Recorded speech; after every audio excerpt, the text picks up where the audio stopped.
Hi friends, welcome back my channel. என்னோட thumbnail பார்த்துட்டு தான் வந்திருப்பீங்க. என்னோட யூடியூப் சேலரி எவ்வளோ அப்படின்னு சொல்லிட்டு இன்றைக்கி வந்து என்னோடய யூடியூப் சேலரி எவ்வளோ அப்படின்றத கண்டிப்பாக உங்ககிட்ட சொல்கிறேன். அதுக்கு முன்னாடி யூடியூப்புக்கு வர்றதுக்கு முன்னாடி நான் 5 இயர்ஸாக யூடியூப்பில் இருக்கேன். என்ன ஒரு விஷயம்னா யூடியூப்புக்குன்னு ஒரு சில கண்டிஷன்ஸ் இருக்குது. என்னென்னா 1000 வந்து சப்ஸ்கிரைபர் இருக்கணும், 4000 வாட்சிங் ஹவர்ஸ் இருக்கணும் அப்படின்னு சொல்லிட்டு இந்த டார்கெட் எல்லாம் முடித்தா மட்டும்தான் நமக்கு ஃபஸ்ட்டு வந்து மான்சன்ட்ரேஷன்றதை ஒன்றே ஓப்பன் பண்ண முடியும். அதுக்கு பிறகு தான் நமக்கு வந்து பைசா கிடைக்கும். ஃபஸ்ட்டு வந்து நான் 5 வருஷமாக ஃபஸ்ட்டு ஸ்டார்டிங் வந்து சமையல் போட்டுட்ருந்தேன். அப்போ வந்து எனக்கு வியூஸே போகலை. உண்மையை சொல்லணும்னா ஒரு 100 சப்ஸ்கிரைபர் தான் இருந்தாங்க. அதுக்கடுத்து கொஞ்சம் சேஞ்ச் பண்ணி விலாகுக்கு வந்தேன். அப்பையும் கூட எனக்கு சப்ஸ்கிரைபர் வரவே இல்லை.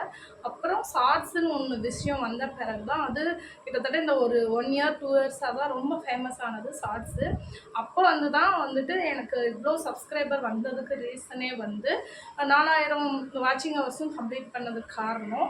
எனக்கு வந்துட்டு இப்போ வரைக்குமே எவ்வளோ பைசா வந்திருக்கு, எவ்வளோ வந்து என்னோடய யூடியூப் சேலரி அப்படின்றத கண்டிப்பாக உங்ககிட்ட சொல்கிறேன். அதுக்கு முன்னாடி இந்த டார்கெட் எல்லாமே முடிக்கணும். 5 வருஷமாக ரொம்பவே கஷ்டப்பட்டுட்டு சரி வேண்டாம் விட்டுட்டு போயிடலாம் அப்படின்ற மைண்ட் செட்டில் தான் நான் இருந்தேன். இப்போ ஒரு நாளைக்கு ஒரு சப்ஸ்கிரைபர் கூட ஏற மாட்டாங்க. அவ்வளோ கஷ்டமாக இருக்கும், அவ்வளோ ஃபீலிங்காக இருக்கும். ஏன்னா சமையல் பண்ணுறத வீடியோ எடுக்கிறது எவ்வளோ பெரிய கஷ்டம்னா, நம்ம பசங்களையும் வீட்டில் பார்த்துட்டு அதே மாதிரி அதே அளவுக்கு வந்துட்டு நமக்கு வீட்லேயும் ஹஸ்பண்டுக்கு சமைக்கணும், வீட்டு வேலையெல்லாம் பார்க்கணும். எல்லாம் பார்த்துட்டு இதுக்கு ஒரு ஃபோக்கஸ் பண்ணி வீடியோ எடுத்து ஃபஸ்ட்டு நான் வீடியோ எடுக்கிறப்ப என்ன பண்ணேன் அப்படின்னா, என்னோடய ஃப்ரெண்ட்ஸோட சப்போர்ட் இதை தான் எனக்கு அதிகமாக இருந்துச்சு.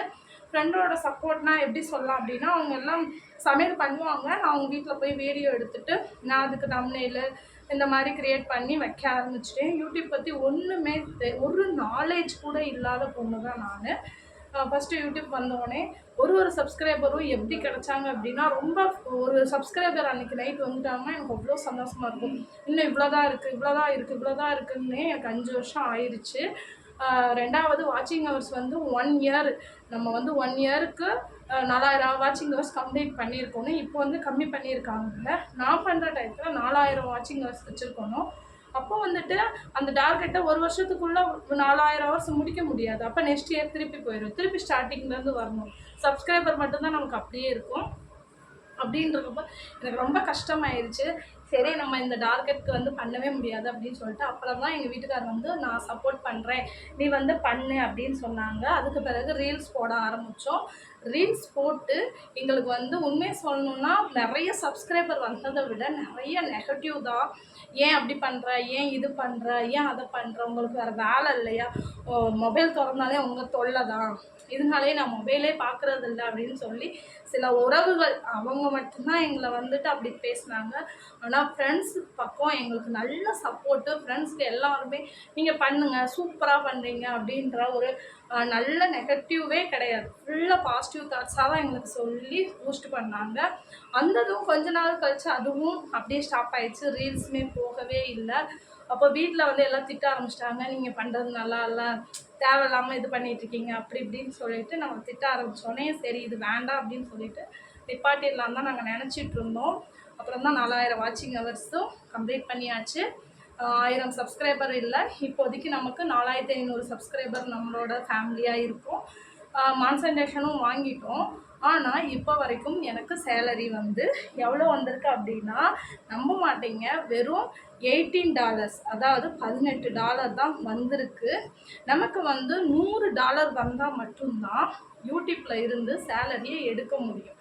அதாவது 8000 ரூபாய் வரணும் நமக்கு, நம்ம ரூபீஸ்க்கு. அவங்களுக்கு வந்து 100 வந்திருக்கணும். $100 வந்தால் தான் 8000 ரூபாய் நம்மளால் எடுக்க முடியும். அப்படி இருக்கிற டயத்தில் நான் என்ன பண்ண முடியும்? இப்போ வரைக்கும் 5 வருஷமாக ஹார்ட் ஒர்க் பண்ணுறேன், ரீல்ஸ் பண்ணுறேன், நிறைய விளாக்ஸு. நம்ம ஃபேமிலியாக ஒரு கூட்டத்துக்கு போவோம், எல்லோரும் எல்லாத்தையும் சுற்றி பார்ப்பாங்கன்னா வீடியோ எடுக்கிற மைண்ட் செட்லேயே தான் போவேன். எத்தனை பேர்த்துக்கு திட்டு வாங்கியிருக்கேன், எத்தனை விஷயத்துக்காக திட்டு வாங்கியிருக்கேன். நிறைய எனக்கு வந்து நெகட்டிவ் கமெண்ட்ஸ் வந்ததை விட நெகட்டிவாக என்னை பேசினவங்க தான் அதிகம். அவங்க முன்னாடி இந்த ஒரு விஷயத்தில் சாதிச்சு வருவோம், காட்டுவோன்றதுக்காக தான் நான் அப்படியே ஓடிட்டுருக்கேன். மற்றபடி என்னோடய சேலரி வந்துட்டு இப்போ வரைக்கும் ₹1 கூட யூடியூப்லேருந்து வரலை. எல்லாரும் சொல்கிறீங்க யூடியூப்லேருந்து வர்றதுனால தான் அங்கே போய் சுற்றுறீங்க இங்கே போய் சுற்றுறீங்க அப்படின்னு. அப்படியெல்லாம் கிடையவே கிடையாது. இங்கே டெல்லியை பொறுத்த வரைக்கும் நாங்கள் எங்கேயுமே போகிறதில்ல. அம்மா அப்பா வந்திருந்ததுனால எல்லாத்தையும் சுற்றி காமிச்சோம். மற்றபடி யாராச்சும் வந்தால் கூட்டிகிட்டு போகிறது தான். நாங்களாம் செப்பரேட்டாக எங்கேயும் போகிறது கிடையாது. நிறைய பிளேஸ் எங்கள் ஃப்ரெண்ட்ஸுங்க கூட இருக்கப்போ சப்போர்ட் இருக்கப்போ நல்லா சுற்றி பார்த்துட்டோம். அப்போ போட இந்த vlog எல்லாமே தான். என்னோட இது இப்போ வரைக்குமே வியூஸ் போகவே இல்லை. அதனால இப்போது நமக்கு வந்து ஒரு 1000 வியூஸ் ஆச்சு போனால் தான் நமக்கு வந்து டாலர் ஏறும். எனக்கு இது நாள் வரைக்கும் ஒரு லாங் வீடியோ ஒரு 1000 வியூஸ் கூட போகல. ஷார்ட்ஸில் நமக்கு பைசாவே கிடைக்காது. அதில் வந்து சப்ஸ்கிரைபரும் வாட்சிங் ஹவர்ஸும் கிடைக்கிறதுக்காக மட்டும்தான் அவ்வளோ ஹார்ட் ஒர்க்கு. மற்றபடி ஷார்ட்ஸ்ன்னு எடுத்துக்கிட்டால் ₹1 கூட பைசாவாக வரவே வராது. ரொம்ப கம்மி. அதே இது லாங் வீடியோ எவ்வளோ போடுறோமோ அந்த அளவுக்கு நமக்கு வந்து பைசா போடுவாங்க. ஆனால் எனக்கு இப்போ வரைக்கும் லாங் வீடியோஸ்க்கு ஒன்றுக்கு கூட 1000 தாண்டினதே இல்லை. 1000க்கு மேலே போனால் மட்டும்தான் நமக்கு வந்துட்டு பைசா அதிகமாக வரும். எனக்கு 1000க்கு மேலே ஒரு வீடியோ போல் ஒரு 3 வீடியோ போச்சு, அவ்வளோதான். அதுக்கு மேலே எதுவுமே எனக்கு 1000 போகாததுனால இப்போ வரைக்கும் நான் யூடியூப்லேருந்து ₹1 கூட வாங்க கிடையாது. எனக்கு வீட்டில் சும்மா இருக்க முடியல, ரொம்ப ஒரு மைண்ட் செட்டில் இருக்கோம் அப்படின்றதுனால தான் இந்த வழியை நான் சூஸ் பண்ணேன். தனியாக இருக்கோம், ஃபேமிலியெல்லாம் விட்டு வந்து அந்த மிஸ்ஸிங் டயத்தில் இந்த ஸ்டார்ட் பண்ணது தான். ஃப்ரெண்ட்ஸோட சப்போர்ட்ஸ்னால தான் இவ்வளோ தூரத்துக்கு வந்திருக்கேன். இன்னமும் வளருவேன். அப்போ எவ்வளோ சேலரி வந்துச்சுன்றதை கண்டிப்பாக மறக்காமல் நான் வந்து உங்களுக்கு போடுவேன். ஏன்னா என்னை வளர்த்து விட்டது நீங்கள் தான். 4000 ஃபேமிலி ஆனது நீங்கள் தான். அப்போ உங்ககிட்ட எப்படி சொல்லாமல் இருப்பேன்? கண்டிப்பாக நான் சொல்லுவேன். என்னோடய சேலரி வந்த பிறகு இப்போதைக்கு எனக்கு யூடியூப்லேருந்து ₹1 கூட வரவே இல்லை. அது வந்து டீட்டெயிலாக வேணும், டீட்டெயிலாக போட்டாக்கணும்னா அதையும் சொல்லுங்கள், நான் டீட்டெயிலாக போடுறேன். நான் இப்போ வரைக்கும் பைசாவே வாங்கலை அப்படின்னு சொல்லிட்டு நம்பாதவங்களுக்கு, நம்மள ஃபேமிலிக்கு ஓகே. நன்றி, வணக்கம். பிடிச்சிருந்தா லைக் பண்ணுங்கள், ஷேர் பண்ணுங்கள், சப்ஸ்கிரைப் பண்ணுங்கள். 5 வருஷமாக பழக்கம் ஆயிடுச்சு. பாய்.